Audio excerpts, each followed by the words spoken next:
Class 9 CBSE।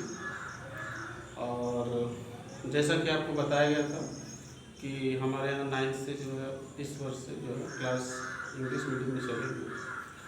तो 9th का science का पहला चैप्टर मैं पढ़ा रहा हूँ आपको। पहला चैप्टर है matter is our surrounding. Matter is our surrounding. तो हमारे सराउंडिंग जो है पूरी वो मैटर की बनी हुई है। मैटर आप जैसा कि जानते हैं पदार्थ। अब एक कंकड़ ले लो, वह भी पदार्थ का बना है बेटा, और पानी है वह भी पदार्थ का बना है, जो भी गैसेस हैं सभी पदार्थ की बनी हुई है।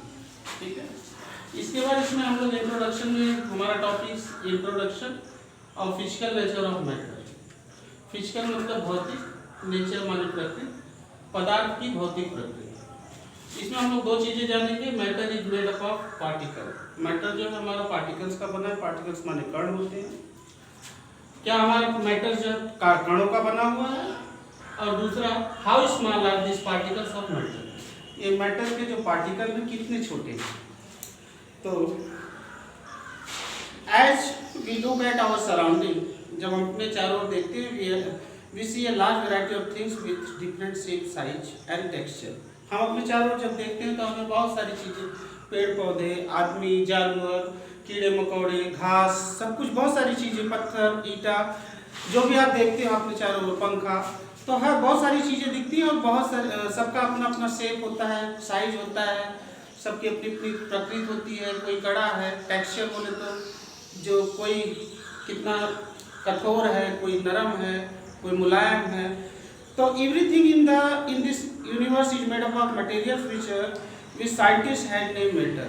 तो हमारे यहाँ जो साइंटिस्ट हैं उन लोगों ने नाम रखा मैटर। जो भी चीज़ें बनी है सब मैटर की बनी है, पदार्थों की बनी है। उसमें जैसे the air we breathe, the food we eat, जो हम सांस लेते हैं वो हवा, जो हम खाते हैं, जो स्टोन्स हैं, cloud, star, planet, animal, even a small drop of water, एक छोटी सी पानी की बूंद भी, सब जो है मैटर की बनी है। आपका पार्टिकल्स ऑफ सैंड, सैंड जो है मिट्टी, वह भी मैटर की बनी हुई है। Everything is a matter. We can also see as we look around that all the things mentioned above occupy space and mass. जो भी चीज़ हम देखते हैं उसका कुछ न कुछ वजन होता है, भार होता है, मास होता है, आयतन, और उसका कुछ स्पेस होता है, कुछ जगह घेरती है। जैसे एक पत्थर को भी रखूंगा तो कुछ जगह को वो घेरती है।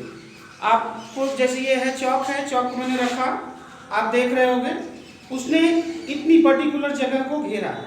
तो कोई भी मैटर है, छोटा से छोटा कण होगा तो वो भी तो कुछ स्पेस को घेरेगा। तो इसका मतलब, हमारा कहने का मतलब ये है कि जो मैटर होता है और कुछ उसका वॉल्यूम होगा, कुछ उसका आयतन होगा। तो हर वस्तु जो भी है मैटर की बनी हुई है। पहला हमारा ये बात है। दूसरी चीज, सब जो भी मैटर होता है वो कुछ न कुछ स्थान घेरता है और उसका कुछ न कुछ वजन होता है। In other words they have both mass and volume. तो दूसरे शब्दों में कह सकते हैं कि मैटर के पास जो है मास और वॉल्यूम दोनों होता है। Since early times human being has been trying to understand their surrounding.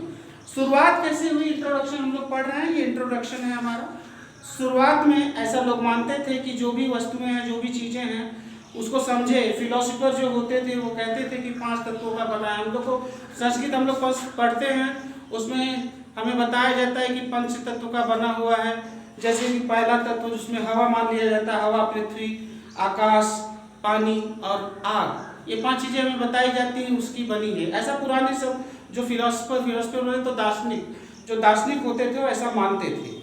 According to them everything living और लिविंग, और कहते थे कि चाहे वो चीज़ लिविंग हो या नॉन लिविंग हो, दोनों चीज़ें जो है इस चीज़ की बनी होती है, 5 बेसिक एलिमेंट की।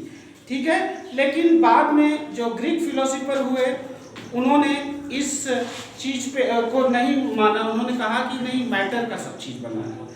और आज का जो साइंस है वो इसका मैटर की प्रॉपर्टी, फिजिकल और केमिकल नेचर के बारे में बताता है।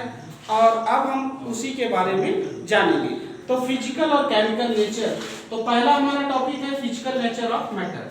तो फिजिकल मतलब भौतिक अवस्था। तो जैसे ये मेरे पास देखिए, आप लोग देखिए, ये चौक है। तो ये चौक एक मैटर है और इसका है फिजिकल नेचर ऑफ मैटर। तो क्या प्रकृति है इस चॉक की? तो इसमें हम दो चीजें जानेंगे। Matter is made up of particle, ये पार्टिकल्स का बना है। तो देखो मैंने चॉक को ऐसे लिया और ऐसे इसको वो किया, देखो आपको दिख रहा होगा छोटे छोटे बुरादे गिर रहे हैं, इससे भी छोटे आप इसको कर सकते हैं। तो ये पार्टिकल्स हो गया। तो इसका मतलब चॉक है लेकिन वो पार्टिकल्स का बना हुआ। अब चॉक तो नरम था तो हमने तो इसको थोड़ा सा तोड़कर और इसे दबाकर थोड़ा सा प्रेस करके हमने इसको बुरादे के रूप में दिखा दिया। लेकिन अगर लोहा है तो लोहे की भी छीलन होती है। आप देखे होंगे बाजारों में पाइप वाइप को जब आप देखते हो उसका चूड़ी उड़ी पेशा करने के लिए ले जाते हो, आप जो मशीन होती है वहाँ पर, तो वो उसको रगड़ती है तो उसमें से भी आपको बुरादे गिरते हुए दिखते हैं। तो हर वस्तु जो है चाहे वो कठोर हो चाहे नरम हो, उतना उसको थोड़ा प्रेशर अप्लाई करना पड़ेगा, उसमें वह भी जो है पार्टिकल्स की बनी होती है। अब दूसरा बात होती है हमारी दूसरी टॉपिक आता है how small are these particles of matter, कितने छोटे हैं। तो अब इसको हमको समझने के लिए हम क्या करते हैं, हमने ज्यादातर हमने हमारा ग्राम देहात का हमारा वो है तो हमने औरतों को देखा होगा कलर करते हुए अपने पैर को। तो आप थोड़ा सा उसमें का कलर ले लीजिए और एक जो है टब में डाल दीजिए। टब में आपने डाला एक मतलब एक बकेट में, और उसके बाद उस बकेट में से आप एक जग पानी निकाल लीजिए। उस एक जग पानी में जितना बकेट में पानी था उतना पानी फिर आप डाल दीजिए, फिर उसमें से एक जग निकाल लीजिए। आप ऐसा करते जाएंगे कई बार भी, लेकिन उसमें जो कलर रहता है वो खत्म नहीं होता। कलर क्यों नहीं खत्म हुआ? कलर कम हो जाएगा लेकिन खत्म नहीं होता, और आप करते चले जाते हैं, आप करते चले जाते हैं, कलर जल्दी खत्म नहीं होता। इसका मतलब पार्टिकल्स जो होते हैं वो बहुत छोटे होते हैं। तो इस चीज से हमने ये जाना कि पहली चीज तो कोई भी वस्तु जो होती है पार्टिकल्स की बनी होती है, और पार्टिकल बहुत स्मॉल साइज के हो सकते हैं। तो यहाँ तक हमने आज बताया आपको। कल हम इसके बारे में केमिकल नेचर ऑफ मैटर इसको समझेंगे। धन्यवाद।